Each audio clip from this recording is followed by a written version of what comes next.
Welcome back to Josh and Kristie Stealing the Internet. I'm Josh. And I'm Kristie. We've got some more great Reddit stories for you today, so let's jump into the first one. Am I the asshole for forwarding my wife an Instagram reel of a recipe after she asked what I want for dinner tomorrow? Ooh, that's a little tough. I do feel like asking what do you want for dinner tomorrow means what from my repertoire of meals that I commonly make do you want me to make for dinner tomorrow? Not let's try something new. My wife asked me what I'd like for dinner tomorrow, and I was thinking about it. I saw this Instagram reel of a yummy-looking recipe. I forwarded it to her. Said she should try cooking this. She went ballistic at me, saying that only she cooks, that I never cook, that she's not a servant whose job is only to cook, and I order her around what to cook. Okay, I was thinking like she offered to cook dinner, but did she offer to cook or did she say, what do you want to eat? How did she phrase that? My wife asked me what I'd like for dinner tomorrow. So she didn't offer to cook. She knew she was cooking. Well, I don't even know if it's that. It's like maybe we should eat out and then him being like, you cook this. Why doesn't he cook it? Also, I don't know if this is just the way he phrased it to us or if it's the way he phrased it to his wife. You should cook this. Sounds like maybe a little blunt and rude. Maybe you should be like, hey, I was thinking about this. Do you think this looks good? Would you like to try cooking this? Technically, OP's wording in the post was, said she could try cooking this. Okay, I thought it was should. But still, yeah, I don't know. I'm just wondering if it's the way he's phrasing things too. I literally didn't order her around. I didn't say cook this for me or else. She asked for suggestions, so I gave one. That's it. I told her we can go to a restaurant instead, or we can try cooking it together on the weekend. I literally never ordered her to cook for me or told her. She merely asked for a suggestion, so I gave one. Okay, it sounds like from their dynamic that he is assuming that she's going to be cooking it. It sounds like he doesn't do a lot of cooking because even his options after she got upset was we can go out or we can cook together. Not, well, if you don't want to do it, I can cook it. That was never an option. Top comment agrees with you. You're the asshole. I love that none of the options you gave involved you cooking. Someone else always has to cook for you or with you. And then they quote OP, I told her we could go to a restaurant instead or we can try cooking it together. While you're merely making suggestions, why don't you suggest that you cook a meal for her? It sounds like the thought never even crossed his mind that he could cook this by himself. Although I can maybe see why he kind of thinks she might be a little overreacting. She did ask what you wanted for dinner, and he replied with something he thought sounded yummy. And then OP did add on some additional notes, because everyone is asking the same questions, and I can't keep up for 200 comments. Okay. I never cook. I do the dishes every day and other chores. But I finish work late, and it's easier for me to just eat out on weekends, or some simple packaged food. I can do pan-fry steak. It was a simple beef noodle recipe that looked yum. She's done more complex things and similar things before. She likes trying new recipes and has even told me she does. Even if I did something wrong, I didn't deserve to get shouted at. Okay, so I was thinking part of it was she just didn't want the hassle of trying a new recipe, figuring out how to cook it, getting whatever ingredients she needs, but it sounds like she's normally open to new recipes. So I do wonder what exactly set her off this time. What about it this time was different? Sounds like maybe it was building up a little bit. Yeah. Like, she does like trying new recipes, but it's different when you decide to try a new recipe and someone else hands you a new recipe and says you could cook this. That is very true. It is a lot different when it's your idea versus someone else's idea that you have to do. Because I got to figure out how to shop for this new recipe. I don't have the stuff. I probably don't even have the spices. I wanted you to, say tacos because we just have taco seasoning in the cabinet. Yeah, maybe she wanted an easy day of cooking, an old familiar that she doesn't even have to think about. Yeah, because she did ask what you want for dinner tomorrow, which isn't a huge amount of prep time. Maybe she was running out to the grocery store. But if you ask for the wrong thing, I gotta then sit in the grocery store and, scroll through the recipe and figure out what I need to purchase. Whereas if you just tell me, hey, I want meatloaf, I know everything that goes in the meatloaf. Yeah, a new recipe you're unfamiliar with is a lot harder than an old familiar favorite. Another comment, you're the asshole. That question has an inherent implication of her asking for something that she's done before. She wasn't asking for an assignment, she was asking for a suggestion. She wouldn't be so pissed off if she wasn't the only one responsible for feeding y'all. And I gotta add in, I feel like cooking and doing the dishes are not the same amount of chores. No, I don't think they are either. Like, and there's so much more prep work that goes into cooking than goes into doing the dishes. Especially if you have a dishwasher. Oh, yeah. Then doing the dishes is like nothing. Right. If you don't have a dishwasher, doing the dishes can be pretty tough sometimes, especially if the other person is a messy chef. But I feel like you hear a lot of people being like, well, I do the dishes, so I participated. And you did participate. You're helping, just not as much as the cooking person. I 100% agree with that. Another comment. No idea if you're an asshole or not, but I do know that your fight isn't about what to make for dinner. Oh, that is a very good point. It often isn't the little thing that you got yelled at for when it comes to marriage arguments. And I don't think a lot of people are on OP's side just because of how bluntly he typed it out, and asking for a new recipe off the bat is just, that is not what wife wanted. Am I the asshole for wanting to show up to my daughter's secret proposal while uninvited by her fiancé? I don't know why you would want to turn up at a proposal when you weren't invited, especially because you were specifically told not to turn up? Does OP have a habit of just turning up at things? My daughter and her boyfriend have been in a relationship for 2.5 years, and her boyfriend asked me for his blessing last week to marry my daughter. He recently called me on the phone and indirectly asked me if I could please not show up to their proposal. I'm conflicted on deciding whether or not to show up to their proposal. You're conflicted? He was polite enough not to outright say, don't show up at this proposal, because he knew that you were going to show up at this proposal, it sounds like. And you're conflicted about whether you should proposal crash? Don't proposal crash! I'm a single mother to her, as her father died when she was 2 years old. So I have been a widowed parent to her for 21 years, and a parent in general to her for 23 years. I feel that being a single parent holds more of an impact when it comes to my presence at her proposal, because if I don't show up, no parent of hers will. Sorry. Did I propose wrong? I don't think you did. Should parents be at the proposal at all? I know that they can be. You're allowed to have parents at the proposal, but it is not the norm. And it is not the choice of the parents. It is the choice of the fiancé who is proposing. Right. It's the choice of the person that's proposing, and they should take an educated guess on whether or not the person they're proposing to wants the parents there. I can't discuss this decision with my daughter yet because it would spoil the surprise of her engagement. I know that she would want me to be there for her proposal, but I know it's her fiancé's proposal as well, and I don't want to disrespect his wishes. I don't know if it would be wrong of me to show up for my daughter's proposal, even though I'm technically uninvited. Yes, it would. It would be very wrong. I do have to give OP enough credit that she didn't go to her daughter and say, hey, you think I should be at the proposal, right? That I'm very proud of you for that part. Yeah, I mean, she's not doing great, but it could have been worse. Right. Currently, it is just a difference of opinion between you and boyfriend. It is not I destroyed my daughter's surprise proposal. I feel that I should show up for my daughter because I am an important person to her, and this is a once-in-a-lifetime kind of event.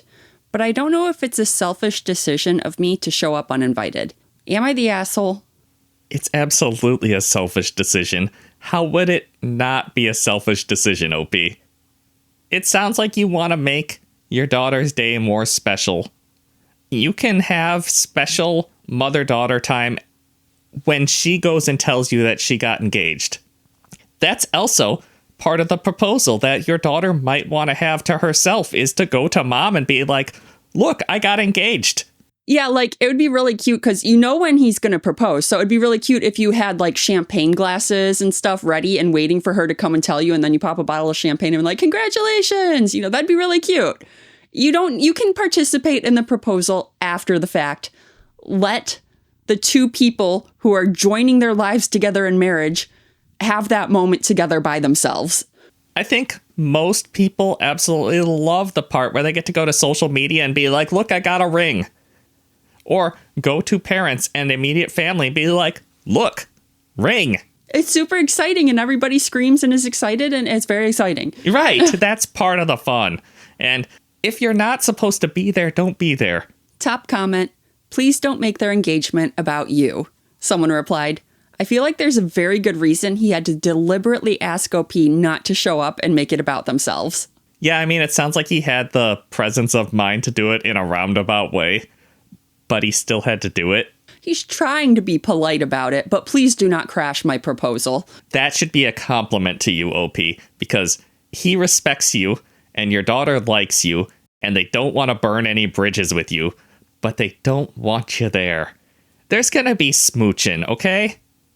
I don't want my parents, lurking in a bush or whatever while I'm being proposed because I'm going to get smooched. It's going to be a good smooch, and I don't need my parents to see that.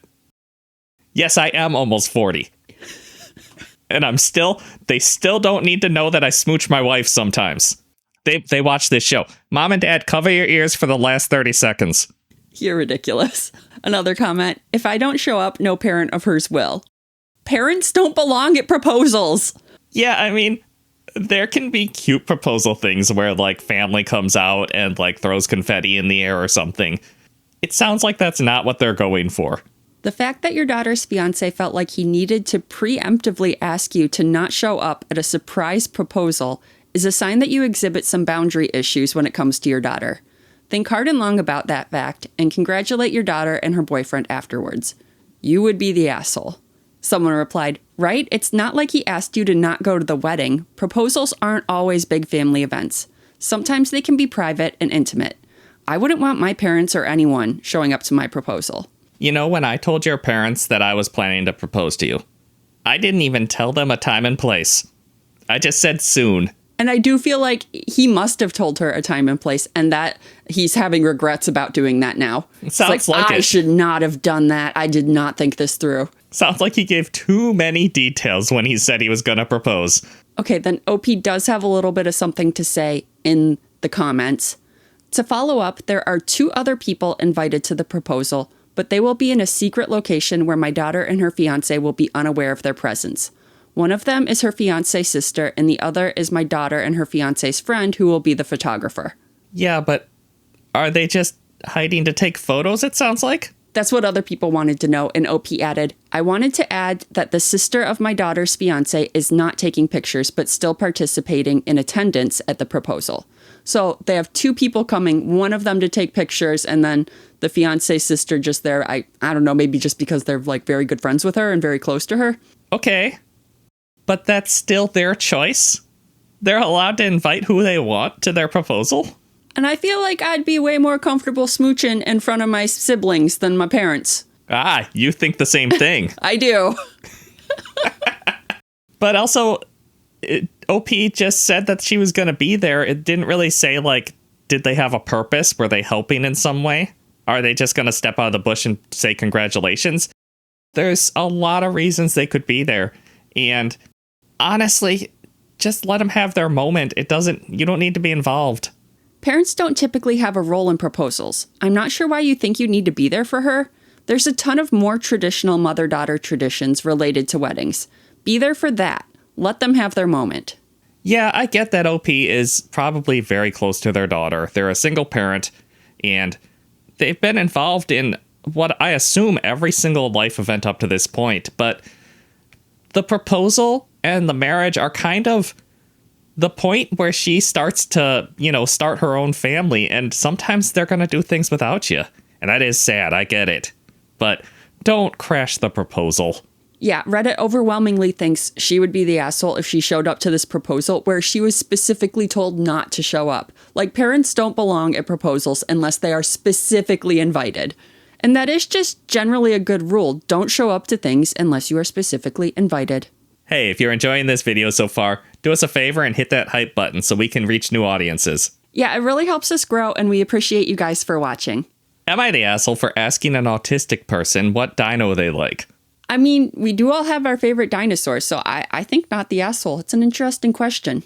Sorry, just before we jump in, I feel like there's 3 ways this question can turn up in conversation.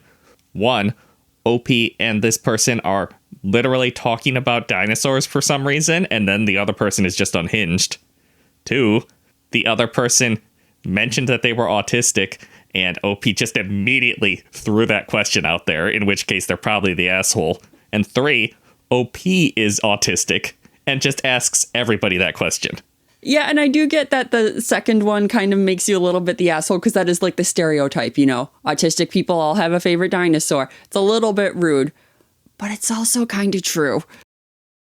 Ankylosaurus, by the way.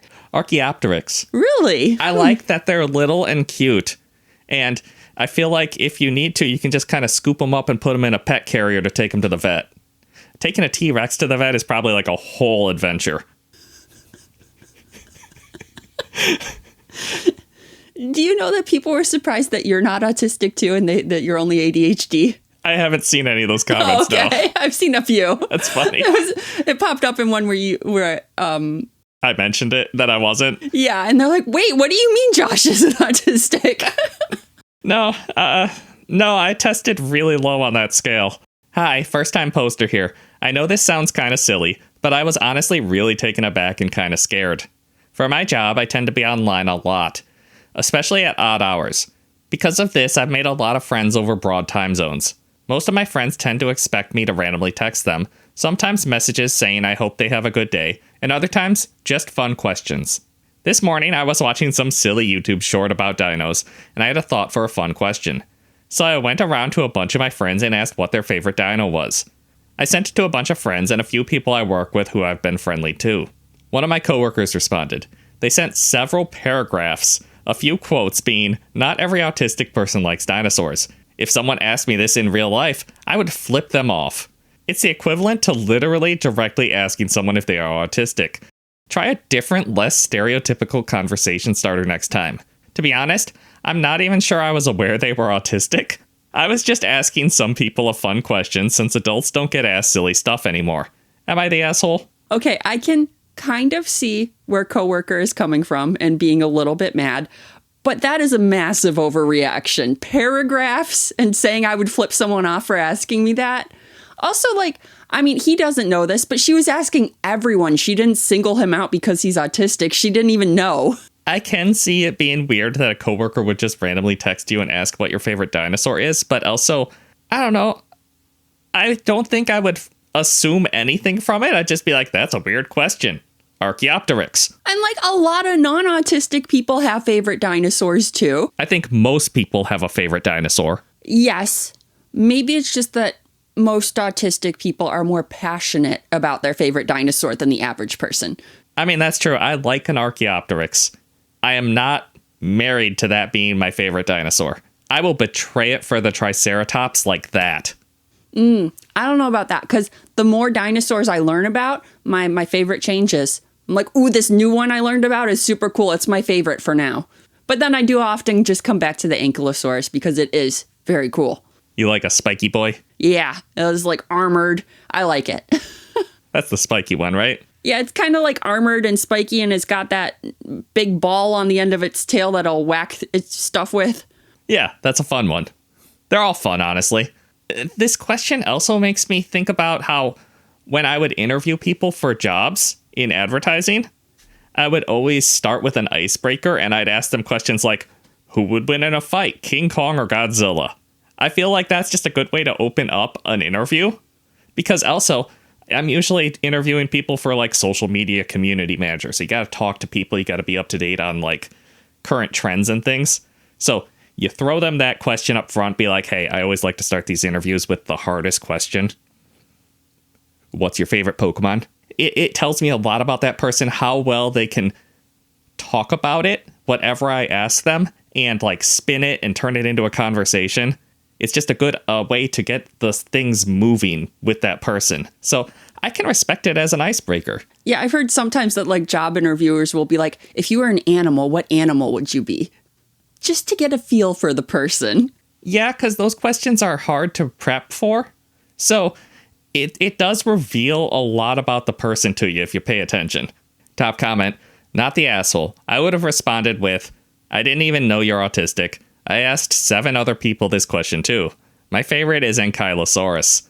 Sorry, won't happen again. And then never fucking talk to them again, because paragraphs demeaning you for a simple question is fucking ridiculous, autistic or not. I'm autistic, and if someone asked me this, I'd be delighted.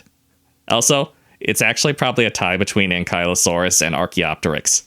Yes, top commenter. Except you keep mispronouncing Ankylosaurus.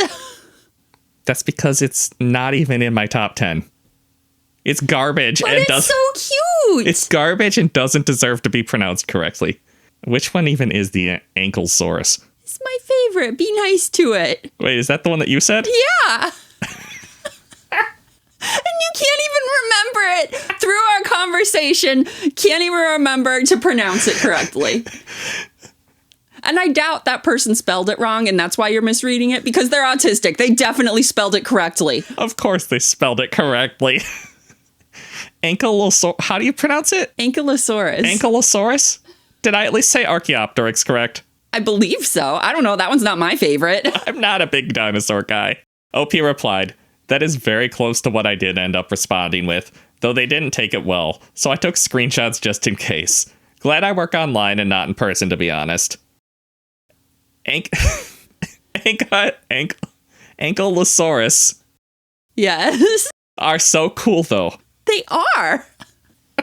Why do dinosaur names have to be so hard? It's like all species names are really hard. Someone replied, so you explained that you sent it to everyone and they're still mad? Yeah, you're definitely not the asshole, OP.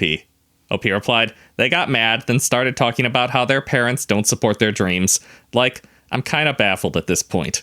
Okay, so now they're just trauma dumping on you on top of it. Okay. OP did essentially say that they started trauma dumping on them in another comment. Uh-huh. I did message them back saying they were being a bit rude and I didn't mean it that way. And they started trauma dumping. Went from like them not thinking about dinos because they were too busy thinking about their parents not supporting their dreams. I don't know. So I muted them for now.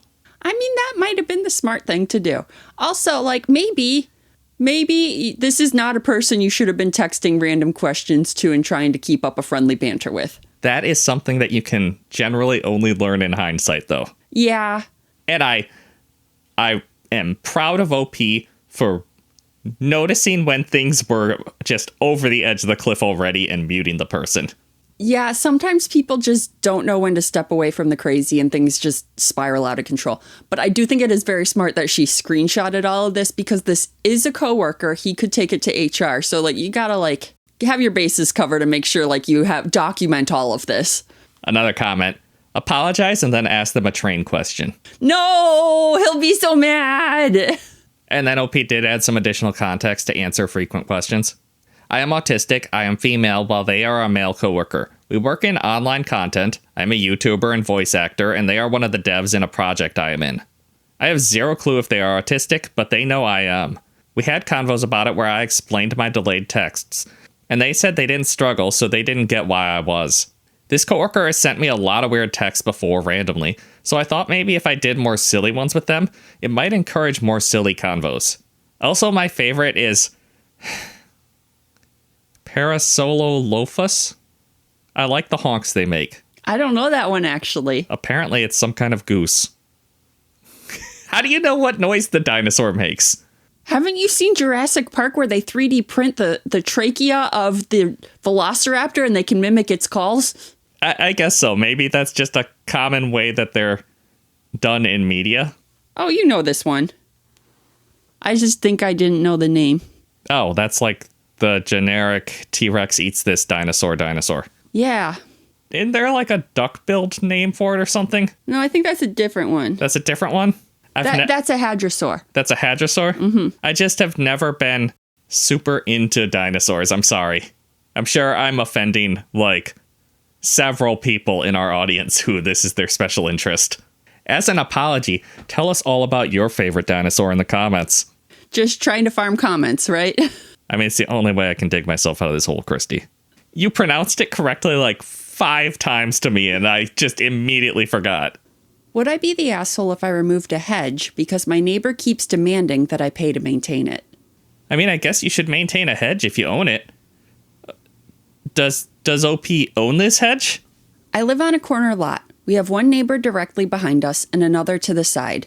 Instead of a fence around our yard, there's a large hedge that was already there when we bought the house. It was planted by the previous owners. Part of the hedge runs along the property line with the neighbor behind us, part runs along the side neighbor's property, and the third side faces the road. We don't regularly have the hedge professionally maintained because it honestly stays in pretty good shape. We usually only get it trimmed every 3 to 4 years when it starts looking overgrown. The issue is that the neighbor behind us constantly asks us to trim it. Her latest complaint is that it's supposedly attracting raccoons. For the record, I haven't seen raccoons in our yard, and I don't really understand why a hedge would be causing a raccoon problem in the first place. No, I don't think that trimming a hedge is going to fix a raccoon problem. She also insists that the hedge is entirely on our property. I'm not actually sure if that's true since it was installed before we bought the house. And because of that, she says we should be responsible for 100% of the maintenance costs. Every time we've paid to have it trimmed, it's basically been because she complained enough that we gave in, not because we thought it needed it. Okay, I will say, every 3 to 4 years might not be as frequently as I would trim a hedge that is used as a privacy wall. But if it's, more or less on the property line, I would only maintain, my half of it. Yeah, because usually the rule is if it is hanging over the property line, the neighbor's allowed to trim the tree or bush or whatever's overhanging the property line. So if it's bothering her and it's on her side of the property, why doesn't she trim it? Yeah, unless they're in some sort of HOA where, they have actual rules about how, the hedge condition. Chances are there's no law that says you have to keep the hedge in any kind of shape. Another factor is that we don't really have much use for the hedge ourselves anymore. We don't have any pets, and our kids have all moved out. So we don't need a large enclosed backyard or a big privacy barrier the way we might have years ago.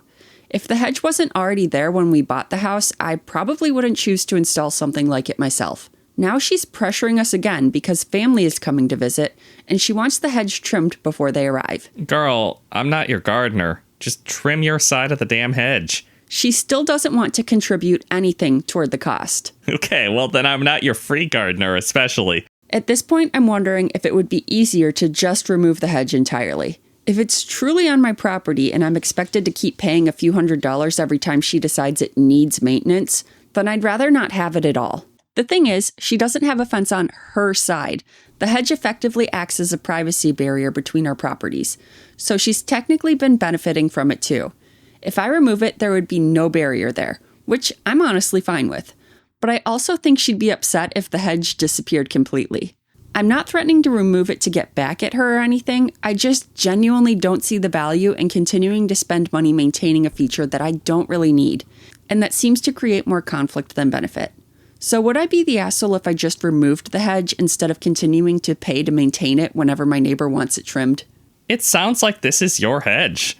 Your neighbor has said many times that this is your hedge and you're fully responsible for this hedge. So yeah, cut the damn thing down. If you don't like the hedge, sounds like OP does not like this hedge. She's at the very least neutral to this hedge, right? She's mostly just doesn't like the fact that she has to pay to maintain it. And that the neighbor is constantly nagging about the hedge. Yeah, so a hedge is not a hard thing to cut down. I think, yeah, if you don't like the hedge, it's completely yours. You probably have that in text message form somewhere on your phone. So, yeah, cut it down and let your neighbor complain about that. I was going to say you need to get it in writing that she thinks this hedge is yours. Or to be even safer, get a survey done, have them come out and professionally do the borders of your yard to make sure it is your hedge before you cut it down, just to cover all your bases. I don't know. Personally, if I can get them to put in writing through text message or email or however you're communicating that that's my hedge and that I am fully responsible for that hedge, then yeah, I might just cut the stupid hedge down.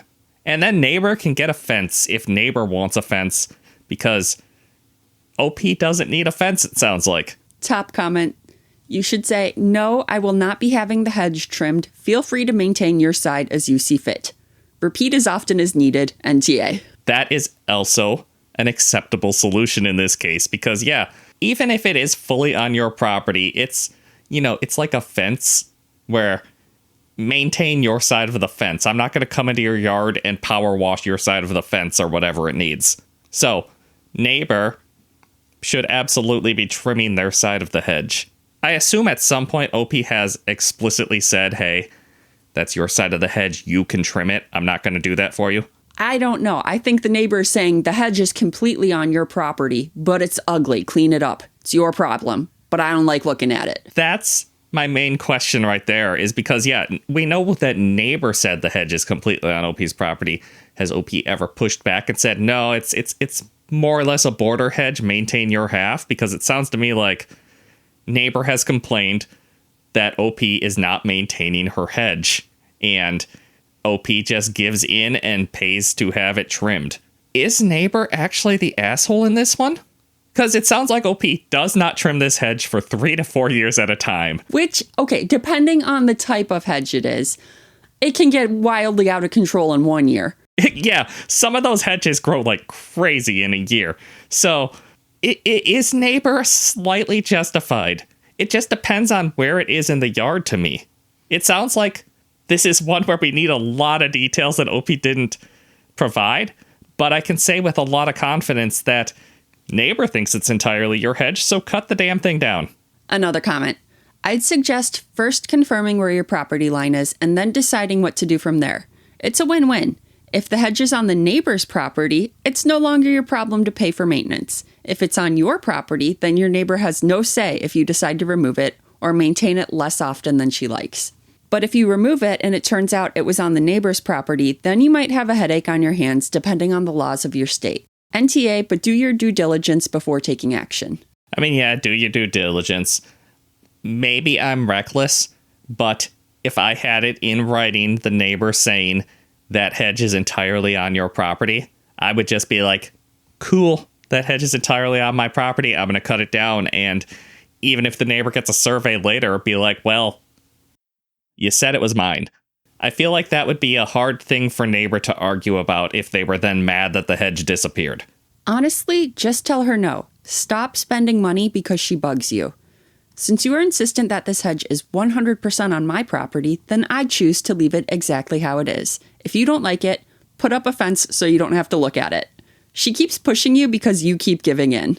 How tall is this hedge? I don't know. See, I need more details on the hedge. Right. Like, is this a 2-foot high hedge around the border of your yard? Or is this a 20-foot hedge? Like, they have a range. A very large range. Like, you can't block some hedges out with a fence. But I mean, honestly, if it's on their property, you're not the asshole for doing whatever you want on your own property. So remove the hedge.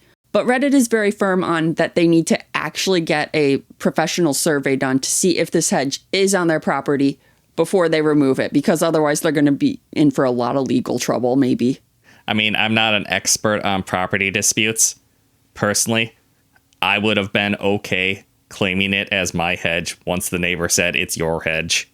But my real takeaway from this so far is that I am just so glad that we don't have any major beefs with any of our immediate neighbors. This sounds so exhausting. And expensive. Because I have to just keep coming back to I need slightly more information about this hedge. Like, how out of control is the hedge? Is it just like a complete eyesore somehow? Does it have big dead spots? But still, it's on your property. Does it matter? And it's in your backyard. It possibly doesn't matter from a legal standpoint, but we're calling them an asshole or not.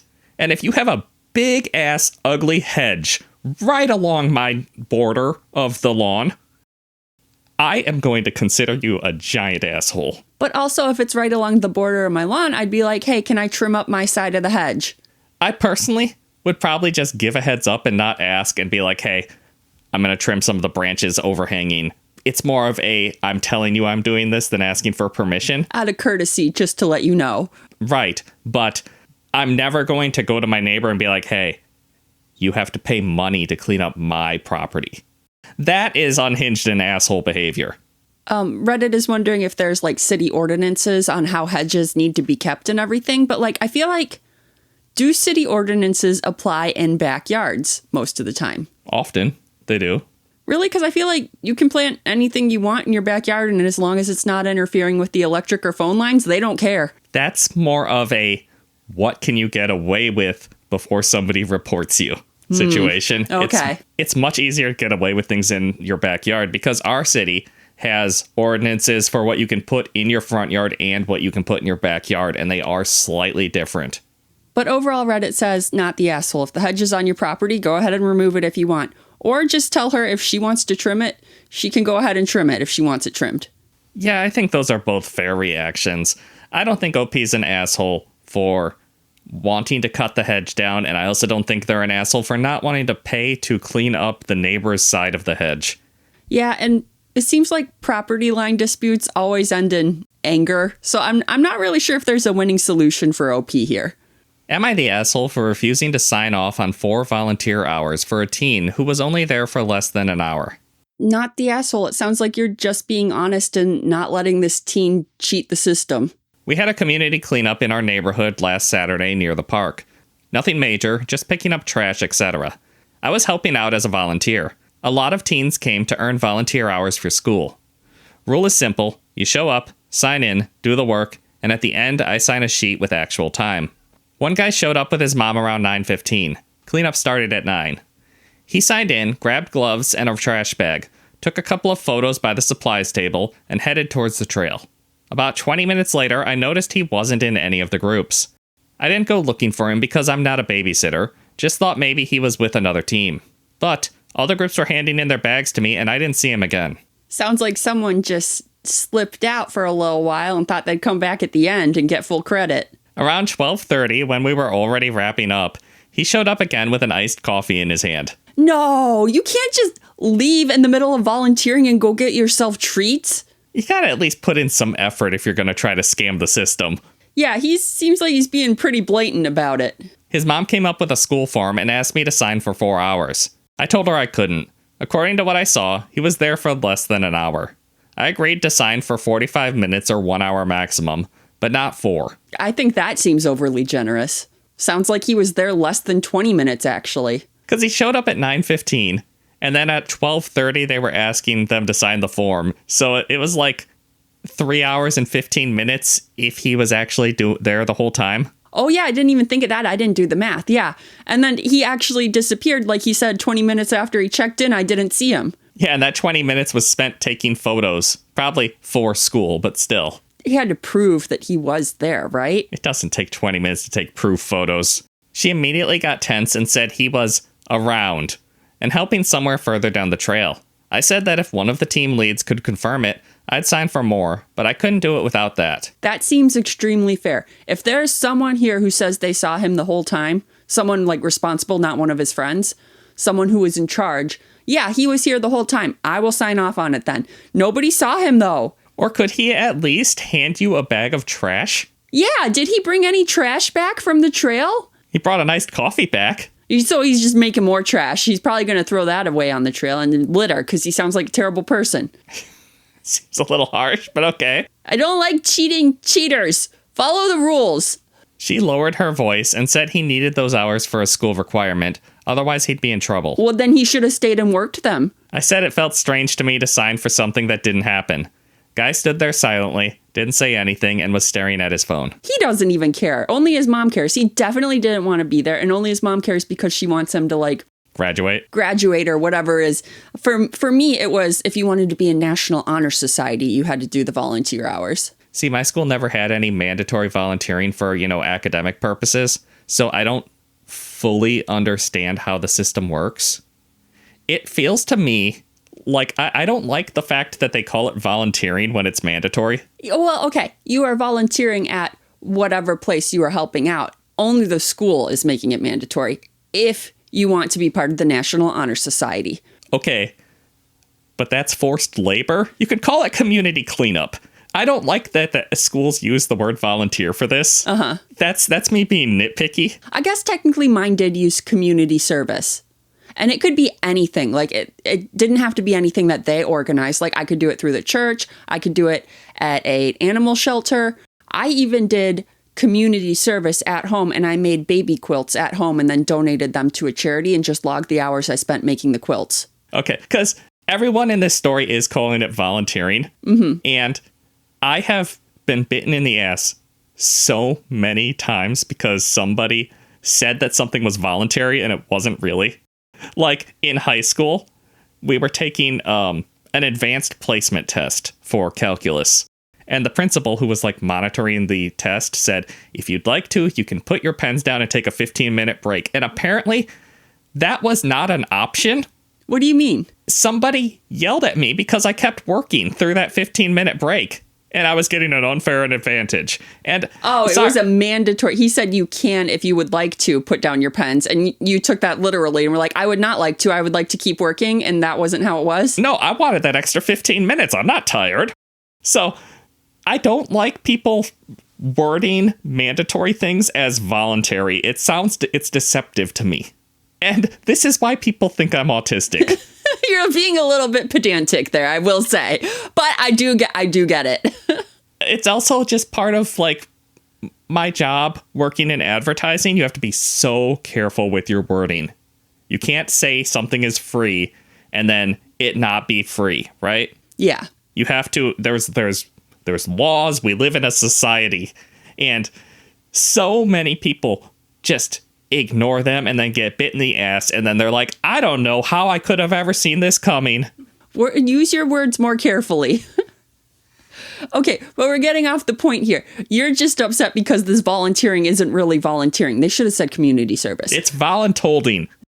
But anyways, this guy did not voluntold his time like he was told to do. He did a sneaky little runner, and left. After his mom said I was humiliating him in public. There's more story. We didn't even get through it. Wow, we really went off on a tangent. I'm so sorry, guys.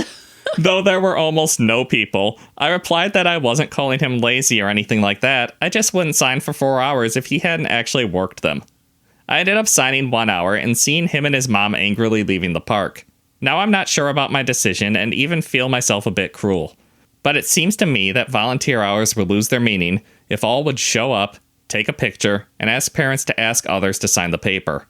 Am I the asshole? Not the asshole. You're just showing that you have integrity and honesty, which this teen obviously did not have, nor did his mother. His mom is teaching him bad values and how to be a bad human being. Let's be honest, it's mostly on the mom at that age. I don't know. I mean, I do get, this is how she has taught him to be, and that is a lot on her. But like, also he's an older teenager. Like, he needs this to graduate. He's old enough that he should know and be learning that this is not acceptable. And this will hopefully be a lesson that will teach him it's not acceptable. Right. But this is a lesson that he should have learned from mom. A long time ago, right? Right. Like good mom should have been like, well, I can't have him sneaking off. Maybe I'll volunteer alongside him. I know that's harder. I know that sucks for mom, but you kind of built him in this position. I just feel like if she had taught him years ago to have integrity and be honest and be a good person, she wouldn't have to volunteer alongside him because she'd know he's a good kid and he will sit there and do the whole volunteer hours that he's supposed to do. Yeah, at the very least, he's learned that he can just have mom get him out of things by going and lying to people. It's not good behavior at all on their part, and I agree. OP is not the asshole for not wanting to sign a form that they know is a lie. Fraud. Academic fraud. Top comment. The issue is that the teen's lack of responsibility and accountability is being supported and encouraged by his mother. It's not cruel to be honest. To sign knowing he didn't do the work devalues the time commitment of the others who did do the work, not the asshole. Yeah, that's really unfair to everybody who did stay there for the full 4 hours to, get their volunteer sheet signed. It's really not fair to them that this guy didn't do any of the work. Honestly, walking down a trail and picking up trash for 4 hours is so easy. Yeah, but it's hot and yucky and trash is dirty and I don't want to touch it. OP replied to that comment. I did that not because of cruelty. It would be just unfair to others and they might do the same way next time. I also agree 1 hour is a gift in that situation, to be honest. Yeah, because he was not there an hour, so you were being overly generous already. And that is a good point. The other kids would see that, hey, Trevor came and then left and then still got his sheet signed. I'm going to try and do that next time. When they do this volunteering, are there restrictions on what kind of stuff you volunteer for? Or can you just say like, hey, I went to a soup kitchen? Does it have to be like a specific soup kitchen and like a sanctioned soup kitchen? In mine, no, it didn't have to be. Like I said, I volunteered from home and just got the charity to sign off that, hey, I spent 8 hours making quilts. Here are the quilts. But you still got a charity to sign off on it. Yes. And you handed them like a quantity of quilts and they probably looked at that and was like 8 hours is reasonable. Yes. And then like I did some at like animal shelters and stuff and they just would sign off on the sheet. But like I could go anywhere I wanted as long as it was like community, But like I could go anywhere I wanted to do my community service as long as it was something that like one would generally consider community service. Not the asshole. You did exactly what the form is for. He showed up, took pictures, disappeared, came back with coffee. And his mom tried to turn that into 4 hours because he just needed it? That is not volunteering. That's failed attempt to be very tricky. You also agreed to sign for 1 hour of working, though I think that he didn't work even that. Absolutely more than fair. And I gotta say, OP sounds pretty easygoing if you aren't just like blatantly trying to cheat the system. Like they turned up late and then, left a little bit after everybody else. I feel like OP would have signed for the 4 hours if they stuck with a group. Yeah, I kind of get that vibe too. Like as long as you put in a nominal amount of effort, he would have been okay with, giving you credit for it. Not the asshole. You would be the asshole to all the other kids and adults who gave their time if you did sign the fraudulent time slip. Yeah, that might be like the biggest thing is it's not fair to everyone else who did put in the effort. And it's not that hard to help clean up the neighborhood. Yeah, that is sort of the point of community services. It does make the community better for everybody, even if it is just a little thing. So Reddit is very much on OP's side. Don't sign slips that you know are a lie, and don't try to cheat the system. Am I overreacting for refusing to give up my concert ticket for my friend's girlfriend? I mean, based off the title, I would hope you're going to the concert with your friend and not just the girlfriend is trying to steal your ticket. But either way, they are just trying to take your ticket, and you probably want to go to the concert. So, not the asshole? A few months ago, my friend, let's call him Wyatt, and I bought tickets to see our favorite band. We've both been fans for years, and we're really excited because this tour sold out almost instantly. We made plans to go together and have been talking about it ever since. Recently, Wyatt's girlfriend, let's call her Carly, decided she wanted to go too. The problem is, the show is sold out and there aren't any tickets available through the venue anymore. Especially not next to you. I mean, maybe it's like standing room, or she's just the type of person who's willing to go to a concert and then not stand next to her friends. Personally, I want to go and stand next to my friends. Wyatt called me a few days ago and asked if I would consider giving my ticket to Carly. Giving? That's what it says, giving. Not selling. It says giving. Apparently, she's been telling him that since she's his girlfriend, she should be the one going with him instead. I honestly thought he was joking at first. I bought my own ticket months ago. Nobody paid for it except me. If I gave it up, I wouldn't be able to get another ticket because the show is sold out. Sorry, is OP a guy or a girl? Never says. Okay, sorry. Just maybe it's the way you read it, but when the girlfriend says, "I'm your girlfriend," I immediately think that it's a girlfriend. Girl, it does. Female friend. I was imagining this as a guy friend, but now that you say that, yeah, that makes it sound like this is a girl friend and her guy friend Wyatt who are going to concert, and the actual girlfriend is jealous. A little bit. But either way, you like this band. Why would you give up your ticket? I told him no, and now things are weird. Wyatt says he understands where I'm coming from, but he also says Carly is upset and feels like he should prioritize her because they're dating. He keeps asking if I'm sure I won't reconsider. What bothers me is that this wasn't some last-minute thing. Wyatt and I planned this for months. Carly knew we were going. She only decided she wanted to attend after tickets became impossible to get. Now I feel like I'm being painted as selfish for not wanting to give up something I paid for and have been looking forward to for months. At the same time, I don't think it's reasonable for someone to expect another person to hand over their ticket just because they're dating one of the people going. Am I overreacting for being annoyed and refusing to give her my ticket? This is obviously a planned outing between friends, and even if you're dating someone or married to someone, you're allowed to have outings with your friends. You can't just completely fall inside of that other person and never leave them. Top comment, not overreacting. You bought your ticket months ago, so Carly doesn't get to girlfriend rank her way into it. If Wyatt wants to go with her, he can either hunt resale tickets or go with her another night. Asking you to eat the loss is wild. I'd be annoyed too. And yeah, maybe I'm a little petty, but I'm not handing over something I planned for that long. If it stays weird, I'd just go anyway and let him decide if he's bailing on you. Yeah, Wyatt has the option to just let you have his ticket. Why does Wyatt get the experience because his girlfriend doesn't like that she doesn't get to go? Someone replied to that top comment. I mean, if the girlfriend wants to go so badly, Wyatt can give her his ticket. Problem solved. That's also a good point. Maybe this is your chance to become great friends with Wyatt's girlfriend. Tell Wyatt that you want to see the band, but to make it easier for him to deal with the girlfriend, that he can give you his ticket and you'll find someone else to go with you. When he objects, tell him that's how fucking stupid he's being. It sure sounds like it, right? Like, I don't know. She should have said that she wanted to go back when tickets were available.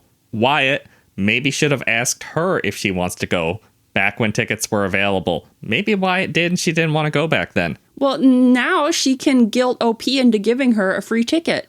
I'm too cheap of a person to give up a concert ticket, especially when the prices have just exploded. Right? Like, I can kind of see asking, can I buy your ticket? But asking you to just give it after you paid money for it, that is outrageous. And chances are asking if you can buy their ticket is also outrageous. It is, but less outrageous. I can see like maybe asking it and then them being like, no, and you being like, okay, I didn't think so, but I just had to ask. Yeah, and I don't know if this is some sort of weird loyalty test from the girlfriend or something, but don't drag OP into it. Girlfriend's a huge red flag if she can't let him go enjoy time with his friends and expects him to prioritize her over everyone else. You guys made these plans separately, and her expecting you to give up your ticket is actually insane. Yeah, it's just not okay to ask your friend to take on all the burden, both financial and experiential, just because your girlfriend wants to suddenly go to the concert. It's just rude. And Reddit agrees, girlfriend is a really big red flag, and your friend is not being a very good friend right now.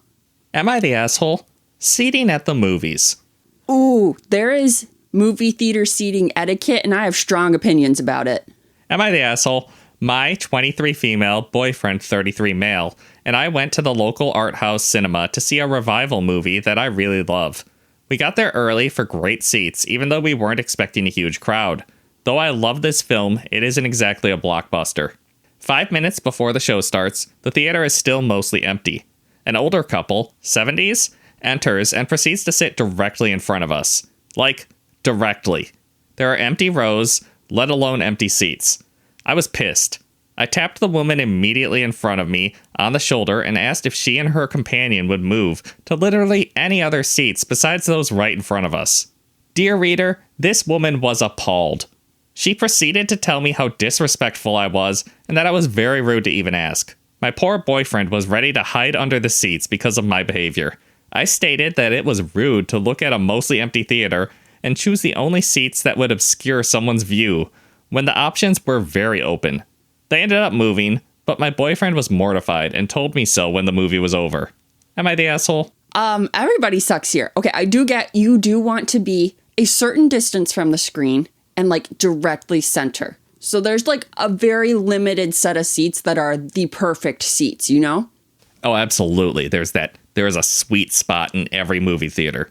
And it sounds like this might be like one of the older theaters where it wasn't like the stadium seating where there's like big steps between the rows. That's a good point. I've become so spoiled because all the theaters around here have stadium seating. But do you remember the seatings at the really old like 90s movie theaters where like, yeah, the people in front of you would block the bottom of the screen if they were too tall? Yeah, you're right, because that's all the theaters in my small hometown were like that. And they didn't even have to be that tall for them to block part of the screen. Especially if you're a child. Like, this is when I was a kid. I was very short, and like any adult in front of me, I'm like, I can't see. Yeah. Luckily, OP and boyfriend are both adults, but they would be an even bigger assholes if they sat in front of a child. I actively try to avoid that when we go to theaters. Well, I just try to avoid that because I don't want little kids kicking my seat while I'm trying to watch a movie, you know? Because originally I was thinking, this isn't such a big deal if someone sits in front of you. And then I'm like, oh, this is an older movie theater. It is a little bit of a big deal. And I do feel like if I was going into an empty movie theater and there was only 2 people in there, I do know this best seat is right in front of them, but that's rude. I would offset myself just to the side of them and in front of them. Or 1 row further forward. You can go 2 rows in front of someone, no trouble. Yes. So I do feel like the strangers who came in and sat directly in front of them were rude. That is not good movie theater etiquette for seating in an empty theater. Yeah, old school movie theaters like that absolutely operate on urinal rules. You can't take the one next to one that's already being used unless there isn't another option. Yeah, leave a gap, okay? Just give everybody some personal space. However, I do feel like it was extremely rude of OP to comment on someone else's rudeness in this instance.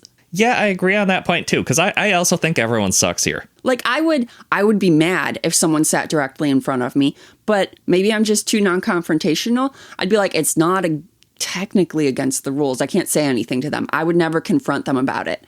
I might personally just get up and move 2 seats to the left or the right so they're not directly in front of me.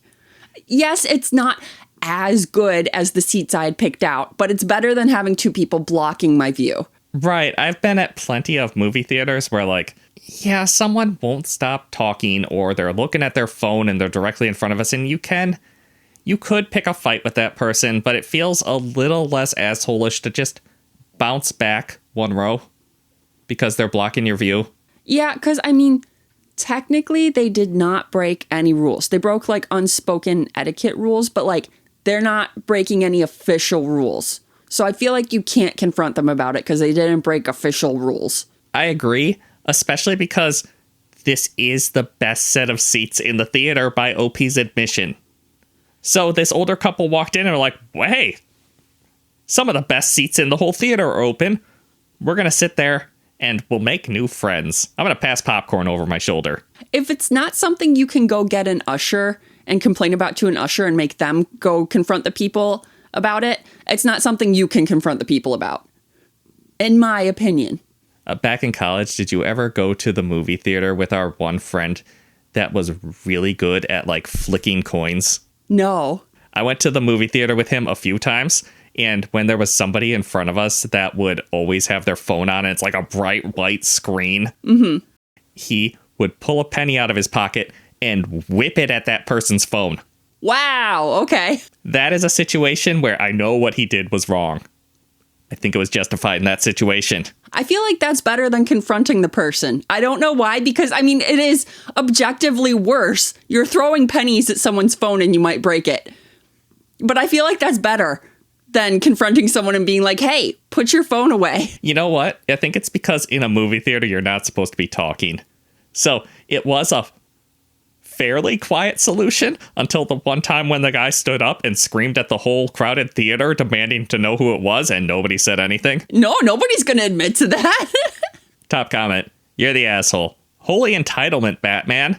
A patron is allowed to sit in any open seat in the theater, assuming unassigned seats. Period. If you don't like where they sat, why couldn't you move back or forward a row or 2? The lady was right. Of course your boyfriend was appalled at your actions. Yeah, I agree with that. I feel like, yeah, it was rude of them to sit there, but if you're unhappy with it, it's on you to move. And I feel like OP did miss an opportunity to be petty and just jump forward 2 rows and sit directly in front of them. Ooh, yeah.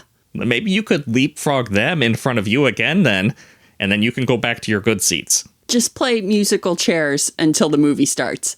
You're the asshole. You seem confused. You get to pick out your own seats, not someone else's.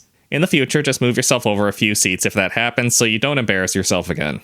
It does seem like a really petty thing to pick a fight over, like in the grand scheme of things. And I can kind of see why your boyfriend was embarrassed. And overall, Reddit is very strong in their opinion that you're the asshole. They're allowed to sit where they want, and you could have just as easily moved as pick a fight with them. Would I be the asshole for telling my coworker I don't want to hear about her podcast anymore? Was this written by any of your coworkers, Kristie? It was not. I don't talk about it at work, really, unless they bring it up, because some of my coworkers have found our channel. Well, in that case, then, you're not the asshole. Some people talk about their podcast way too much. Subscribe to Josh and Kristie, Stealing the Internet, by the way. I, 31 male, work in a mid-sized office. Open floor plan, about 20 people. My coworker, I'll call her Dana, started a true crime podcast about a year ago. At first, it was fine. She mentioned it once or twice. I said, oh, cool. And that was that. I've never actually tried listening to a true crime podcast, but I know they're very popular. Is that something I would like? Like, have you listened to any? Not a podcast, but like on TikTok, some people will go through and give you like a detailed explanation of a true crime case, and I do get sucked into those sometimes. Is it just like because of the murder mystery vibe of it, or is it because you like all the gory details of the autopsy report? Both. Okay. Mostly the murder mystery vibe. Ooh, what happened next? Ooh, what clues did they find? Who did it? Sometimes they don't know. It's a mystery. I can see why that would be a popular genre. But over the last maybe 4 months, it's become a daily thing. Every Monday, she gives the whole nearby section of the office a summary of the new episode. Is this coworker's special interest? I do not know, but it sounds like she is very into it. If something true crime related comes up in any conversation, she redirects it to her podcast. Last week, someone mentioned they watched a Netflix documentary, and Dana spent 15 minutes explaining how her podcast covered a similar case way more in depth. She started printing little business cards and leaving them on people's desks. The business cards part is wild. That's market to a wider audience than your immediate coworkers. They already know about your podcast. You don't need to give them little business cards. But I have worked with the person who always has to pivot the conversation over to, something about themselves. And to my great shame, I have been that person a couple times, and nobody likes talking to that person. Here's where I might be the asshole. I've started just putting my headphones in the moment I see her walking over. So that is a statement. I haven't said anything directly. My other coworker, Jamie, thinks that I should just tell Dana honestly that I'm not interested in the podcast because she deserves to know. But I genuinely don't want that conversation. We have to sit near each other every day, and I don't want it to be weird. I asked my girlfriend about it, and she said I was being avoidant and that the headphone thing is a little passive-aggressive. Maybe she has a point. It's a lot passive-aggressive. But non-confrontational. If you don't want to confront her, this is a solid way to let her know you're not interested in talking to her. I suppose so, but you are burning that bridge one way or the other. But I also feel like I don't want to hear about your hobby every single day. It's kind of a hard thing to say to someone you see 40 hours a week without it becoming a whole thing. So, would I be the asshole if I just keep doing the headphone thing and never say anything? Or do I need to actually talk to her? It's very easy to say, you're not the asshole. She's being very annoying with her podcast. It's very hard to come up with any kind of solution because it sounds like she is oblivious to social clues. I think what OP really needs to do is they need to start their own podcast about a subject that they think that coworker will find boring. And then every time coworker brings up their podcast, you need to immediately pivot the conversation towards your podcast, just like she does. And talk over her, so she can't pivot it back. Just like the second she's like, oh, actually, on my true crime podcast last week, I talked all about, and then you just cut her off. And you're like, did I tell you I started a boxing podcast? So I was talking all about the benefits of being a southpaw. And she will be like, I don't care about that. And be like, I don't care about your true crime podcast either. I was just going to say, just talk loudly and animatedly about your podcast and your special interest until she's the one that has to be rude and goes away. Just completely turn the situation around on them. You don't even need to actually make a podcast. Just talk about one. Oh, I was going to say just do a bad job making a podcast. But yeah, I suppose you don't actually have to start it. Dana's never going to want to listen to it, so she'll never know you didn't make one. My God, what if Dana does actually want to listen, though, and asks for the name? Well, then you got to make one real quick. And you've dug yourself into a pit, and you might have regrets. Just make sure you actually like talking about it, because you can't just not make the podcast then. You've committed. Top comment, say, sorry, Dana, I have work to do, as soon as it goes beyond small talk. I mean, that is something very easy to say and not very offensive and gets your point across a little bit. I have to admit, that is a far more mature response than mine. OP replies, okay, this is actually genius and I'm using it. It's just so straightforward and mature, and it should work. And I feel a little embarrassed that I came up with a whole scheme, and the top comment is just like, have you tried being an adult? It's so unlike Reddit. Just keep doing the headphones thing. I don't see what the big deal is. And someone replied, the headphones are the conversation.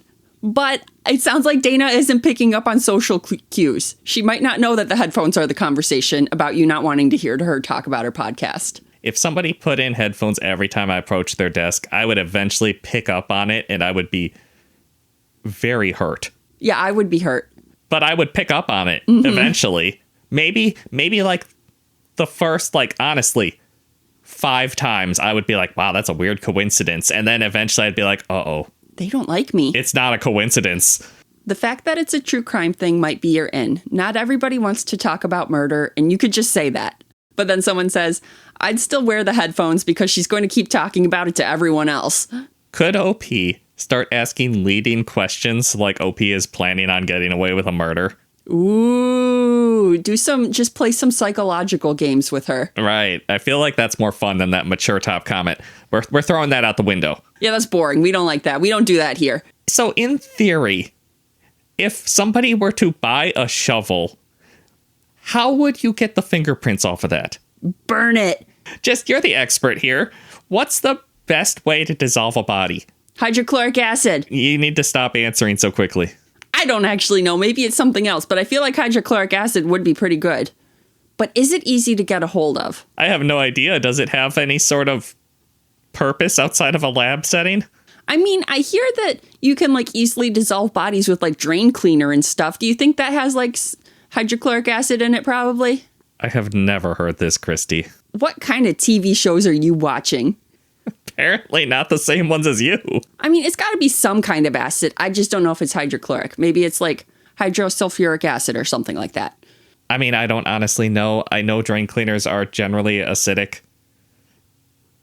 I, for some reason, didn't foresee us walking this far down this path. Acetic acid? Perchloric acid. I don't know what kind it is. Now I'm curious. Gross. Someone else has some non-confrontational advice. If she keeps her lunch in the fridge, stick a note on it that says, please stop talking about your podcast. Is that non-confrontational, or is that just anonymously the most confrontational thing you could do? Well, okay, I think the important part is it's anonymous. You want to keep it anonymous, right? And it's not a confrontation with you. You're just making her paranoid that the whole office hates her. Okay, but also, sounds like Dana loves a good mystery, and she will hunt you down for podcast material. That is a good point. It's going to be on her true crime podcast, The Mystery of the Aggressive Note Leaver at the Office. Honestly, I would listen to that so much sooner than I would listen to a true crime podcast. That's the level of crime that I want to listen to. I guess that's why we do this show. That is generally our level. I think it's all in the delivery. I'm sure your podcast is great for people who enjoy true crime, but I don't enjoy that genre at all. I find it stressful, so I'd rather not hear about it. Or something to that effect. I do kind of like that one. Next time Dana brings it up, you could be like, Dana, I gotta be honest with you. This stresses me the hell out. I know you love it. I like hearing you talk about it, but I don't like it. It's icky. Stop talking to me about murder. How about sports? You want to talk about sports? No, that's boring. Murder! That's just not my thing, Dana. I'm sorry. So most of Reddit thinks he would not be the asshole to keep wearing headphones, but they also came up with some other mature and some not so mature responses for how he could handle this. But overall, he would not be the asshole. Yeah, because if they're just obsessively talking about this every time you see them, you can't just let that continue or you're going to go crazy. That's our last story for this episode of Josh and Kristie Stealing the Internet. Thanks for watching. Hit that subscribe button and we'll see you next time.